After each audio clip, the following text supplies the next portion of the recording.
नमस्कार दोस्तों। ज्योतिष का सफर एक ज्ञान का सफर है। इस सफर में आप सभी दर्शक मित्रों को नरेश गांधी का सादर प्रणाम। यह हमारा 624वां एपिसोड है जिसका नाम है पत्नी पुराण भाग 7 और अध्याय 7वां। इस अध्याय में हम जानेंगे कि पुरुष की शादी में विलंब क्यों होता है और ऐसे किस योग की वजह से शादी जल्द हो जाती है। वैसे तो शादी होना भाग्य की बात है और भाग्य सभी का एक जैसा कभी नहीं होता।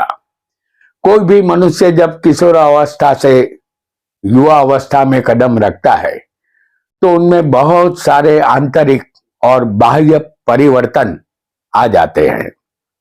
परिणाम स्वरूप उसे शारीरिक, मानसिक और भावनात्मक एक जीवन साथी की जरूरत महसूस होती है और इस उद्देश्य की पूर्ति का नाम ही शादी है। जीवन साथी का स्थान कोई भी नहीं ले सकता। शादी का दूसरा उद्देश्य वंश वृद्धि है। शादी के बाद हमारे संतान बुढ़ापे में हमारी देखभाल कर सके, हमारे बुढ़ापे की वह लाठी बन सके, यह भी एक उद्देश्य होता है। शादी का उद्देश्य सामाजिक व्यवस्था को बनाए रखना है। काम वासना को एक जगह स्थिर रखने के लिए ही शादी के बंधन की व्यवस्था की गई है, लेकिन आजकल तुरंत शादी हो जाए ऐसा माहौल नहीं रहा। वातावरण और हवा बदल रही है। गरीब से गरीब माता पिता करोड़पति दामाद ही पसंद करते हैं और शादी करवा देते हैं, लेकिन बेटी की कुंडली में वैभवी जीवन का सुख न हो और शुक्र निर्बल हो तब बहुत जल्द तलाक भी होता देखा गया है। इधर कुछ पुरुषों की कुंडली में विलंब से शादी होने का योग उनकी कुंडली में मौजूद होते हैं और कुछ पुरुषों की शादी जल्दी हो जाती है क्योंकि उनकी कुंडली में शादी का इंतजार नहीं लिखा होता। आइए जानते हैं पत्नी पुराण भाग 7 में हमारी कुंडली के माध्यम से किसकी शादी में विलंब होगा और किसकी शादी जल्द होगी। वीडियो को लाइक करें, शेयर करें और हमारे चैनल ज्योतिष का सफर को सब्सक्राइब करें। धन्यवाद। वैसे तो शादी एक लकड़े का लड्डू है, जो खाता है वह भी पछताता है और जो नहीं खाता वह भी पछताता है। यह लड्डू कौन जल्द से जल्द खाएगा और किसे यह लड्डू देर और विलंब से खाने को मिलेगा, ये जानते हैं। एक बात सदा ध्यान में रखें, शनि, राहु, केतु और अष्टमेश शादी में बाधा उत्पन्न करते हैं, यानी शादी में विलंब करवाते हैं, जबकि गुरु और शुक्र शादी जल्द ही करवा देते हैं। आपकी कुंडली में कोई भी लग्न हो, यदि सप्तम स्थान में केतु विराजमान होगा तो आपकी शादी यहां विलंब से होगी, क्योंकि सप्तम स्थान पत्नी का है और केतु ने अमृत नहीं पिया था, इसलिए केतु के पास प्यास है। जिस स्थान में ये केतु बैठ जाए उस स्थान संबंधित यह केतु प्यास देता है। जातक को यहाँ पत्नी की प्यास रहती है। एक खासे इंतजार के बाद शादी हो जाती है। इसी तरह यही केतु यदि आपकी कुंडली में 12वें स्थान में होगा, आपका लग्न चाहे कोई भी हो, केतु सप्तम में या 12वें स्थान में होगा, तब भी बेडरूम के सुख में कमी रहेगी। पत्नी होते हुए भी पत्नी का सुख नहीं मिलता। यहाँ केतु भी जातक को प्यासा ही रखता है। केतु के उपाय के लिए ओम के केतवे नमः की एक माला अपने पूजा घर के सामने बैठकर करे। शादी आपकी जल्द होगी, जीवन सुखी बनेगा। आइए एक अन्य योग को भी जानेंगे जो शादी में विलंब करवा सकता है या जल्द करवा सकता है आपकी शादी। आपकी कुंडली में सप्तम में अकेला बुध होगा, जैसे हम यहाँ आपको दिखा रहे हैं बुध को। लग्न आपका कोई भी हो, सप्तम में बुध होना चाहिए। यदि बुध होगा तो आपकी शादी की शहनाइयां जल्द ही बजेगी, आपकी शादी में कोई विलंब नहीं होगा। बुध सबसे छोटा ग्रह है और शुभ ग्रह है, इसलिए आपकी शादी यहाँ जल्द हो जाती है। पत्नी धनवान मिलती है। पत्नी कोई व्यापारी की बेटी भी हो सकती है। वह बुद्धिशाली, पढ़ी लिखी, शिक्षित होती है। वह सदा आनंद में रहती है और खुले दिल वाली पत्नी आपको मिलती है। एक और योग को भी जल्दी से जानेंगे। आपकी कुंडली में शनि लग्न में, जैसे हम यहां आपको दिखा रहे हैं शनि को लग्न में, शनि आपकी कुंडली में पंचम में भी हो सकता है। शनि सप्तम स्थान में भी हो सकता है और यही शनि आपकी कुंडली में यदि दशम स्थान में होगा तो आपके लिए शादी के मंडप तक पहुंचने का रास्ता मुश्किल ये शनि बनाएगा, क्योंकि शनि मंद और धीमी गति के ग्रह है। इसलिए शनि पत्नी के मिलन में अंत्यत देरी करवा देते हैं। शनि दुख, गरीबी और मृत्यु के कारक है। जवान होने के बावजूद भी पत्नी न मिले, इसे भी दुख कहते हैं। शनि सप्तम में हो तो शादी देर से होने का ऐलान करता है। यदि पंचम में शनि हो तो शनि की तीसरी दृष्टि सप्तम पर होगी, तो यहाँ का शनि सबसे खराब माना गया है, क्योंकि शनि पत्नी को आने से रोक देता है। इस शनि की सप्तम दृष्टि 11वें लाभ स्थान, जो कि इच्छा पूर्ति का स्थान है, उस पर आने से न तो पत्नी को पाने की इच्छा पूर्ण होती है और न ही पत्नी का लाभ तुरंत मिलता है। शनि की दशम दृष्टि माफ कीजिएगा, शनि की दशम दृष्टि दूसरे कुटुंब स्थान पर भी यहां पर आएगी। यही शनि जो पंचम में बैठा है, उनकी दशम दृष्टि कुटुंब के स्थान पर होने से न तो शादी जल्द होती है, न कुटुंब में बढ़ोतरी होती है, यानी कि संतान भी नहीं हो पाते। इस स्थान का शनि कड़क फल देता है, शादी में अति विलंब करवाता है। लग्न में बैठा शनि सप्तम दृष्टि से सप्तम स्थान को देखता है, शादी में विलंब होता है। और दशम का शनि भी शादी में यहां विलंब होने का ही पैगाम देता है। जातक की शादी जल्द हो, इसके लिए अपने पूजा घर के सामने बैठकर हर दिन एक माला ओम सन शनेश्वराय की नमः की करे, तब तक जब तक शादी न हो। विश्वास रखे, शादी में आने वाली रुकावटें एक माला रोजाना शनि की करने से दूर हो जाएगी।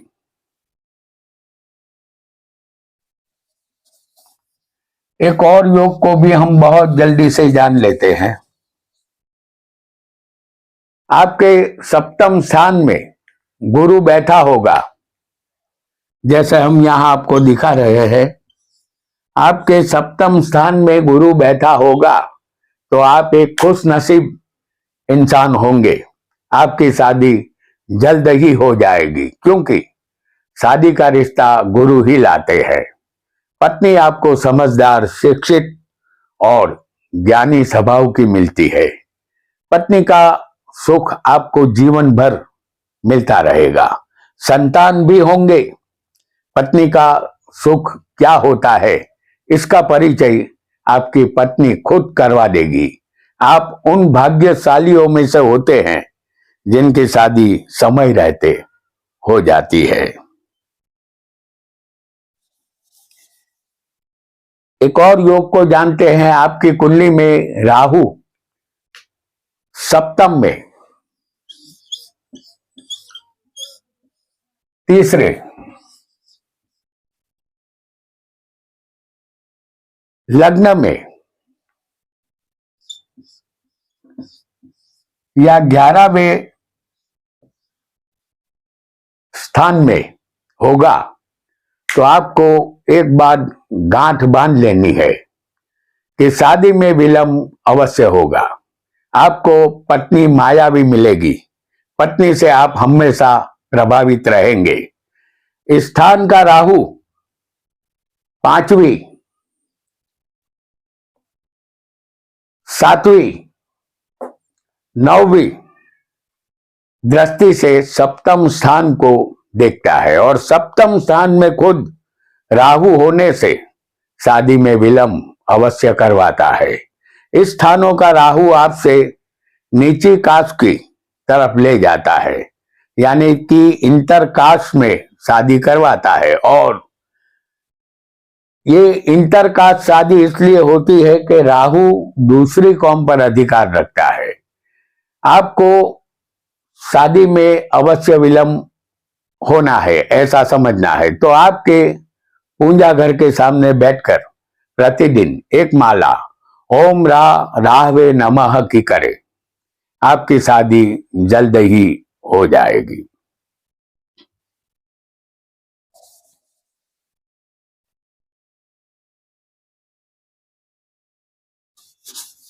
एक और योग को जानेंगे।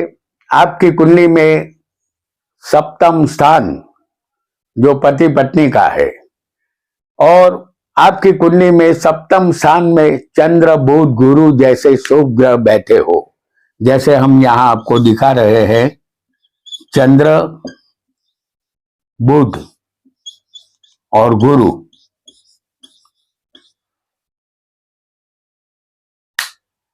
चंद्र बुध गुरु जैसे शुभ ग्रह बैठे हो, इनमें से कोई भी 2 ग्रह यहां मौजूद होंगे तो जातक की शादी जल्द से जल्द हो जाती है। जातक शादी के बाद सुखी बनता है। पत्नी संबंधित सारी मनोकामना जातक की पूर्ण हो जाती है। पत्नी के आते ही जातक के जीवन की बगिया महकने लगती है। और इससे बड़ी बात क्या होगी कि जब पत्नी आ जाए और जातक सुखी हो जाए। आपके सामने हम उदाहरण कुंडली सिंह लग्न की पेश करेंगे। सिंह लग्न की इस कुंडली में सप्तम का मालिक, समझ लीजिए कि इस कुंडली में सप्तम का मालिक बनता है शनि, बराबर। तो सप्तम का मालिक 6ठे, 8वें या 12वें होगा। जैसे हम आपको दिखा दें कि सप्तम के मालिक इस कुंडली में, जो एग्जाम्पल कुंडली है, आपको अपनी कुंडली के सप्तम के मालिक को 6ठे, 8वें या 12वें समझना है। तो यहां हम आपको शनि को दिखाएंगे 6ठे, 8वें या 12वें स्थान में, किसी भी एक स्थान में ये होगा। तो सप्तमेश यहां 6ठे, 8वें और 12वें होगा तो आपकी शादी में विलंब होगा। इस सिंह लग्न की कुंडली में सप्तम में कुंभ राशि है, जिसके मालिक शनि है, जो 6ठे, 8वें या 12वें किसी भी एक स्थान में होंगे तो आपकी शादी में विलंब होना तय है, ऐसा आपको समझना है। ठीक इसी तरह यदि 6ठे, 8वें या 12वें के मालिक आपकी कुंडली में, जैसे इस कुंडली में 6ठे के मालिक शनि है, वो सप्तम में हो सकते हैं। 8वें के मालिक गुरु है, ये भी सप्तम में हो सकते हैं। और 12वें के मालिक चंद्र है, ये भी सप्तम में आपकी कुंडली में हो सकते हैं। तो 6, 8, 12वें के मालिक यदि सप्तम में आ जाए तो निश्चित मान लेना है कि शादी में विलंब अवश्य होगा। क्योंकि सप्तम में 6 8 12वें न हो, 6 8 12वें के मालिक सप्तम में नहीं होने चाहिए। अगर ऐसा होगा, कोई भी एक मालिक भी सप्तम में आएगा, तब भी आपको ये समझ लेना है कि शादी में यहां विलंब अवश्य होने वाला है। आइए बहुत जल्दी से एक अन्य योग को जानेंगे। आपकी कुंडली में सप्तम का मालिक किसी भी स्थान में नीच का नहीं होना चाहिए। सिंह लग्न की फिर एक बार उदाहरण कुंडली हम लाएंगे। इस कुंडली में सप्तम के मालिक बनेंगे शनि। इस उदाहरण कुंडली में सप्तम में शनि है, जो हम आपको दिखाएंगे नवम स्थान में।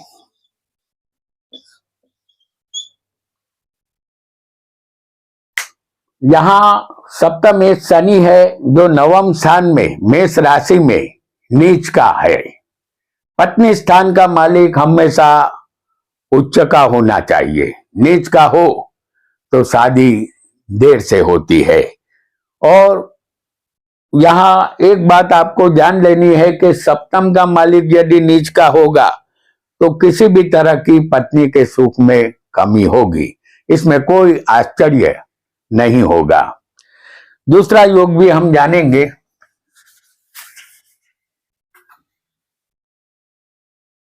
दूसरा योग इसी कुंडली में हम जानेंगे। आपकी कुंडली में गुरु समझ लीजिए कि किसी भी स्थान में नीच का नहीं होना चाहिए। यहां हम क्या करेंगे, फिर एक बार आपके लिए कुंडली लाएंगे सिंह लगन की। और आपकी कुंडली में गुरु किसी भी स्थान में नीच का नहीं होना चाहिए। जैसे नीच का गुरु होगा मकर राशि में, ये नीच का गुरु है। ये कहीं भी हो सकता है नीच का गुरु, लेकिन कुंडली में नीच का गुरु नहीं होना चाहिए, क्योंकि शादी का रिश्ता गुरु ही लाता है। इस कुंडली में गुरु छठे मकर राशि में नीच का है। ऐसा योग शादी विलंब से करवाता है। ऐसे योगों के कारण जातक शादी को लेकर परेशान रहता है। तो दोस्तों, आज हमने पत्नी पुराण भाग 7 में शादी में विलंब क्यों होता है ये जाना। पत्नी पुराण 8 में हम यह जानेंगे क्या पत्नी चरित्रवान मिलेगी, क्योंकि शादी करने से पहले पत्नी के चरित्र पर एक नजर डाल देना सही रहेगा। तो मिलते हैं पत्नी पुराण 8 के नए एपिसोड में। तब तक के लिए आप सबका बहुत बहुत धन्यवाद।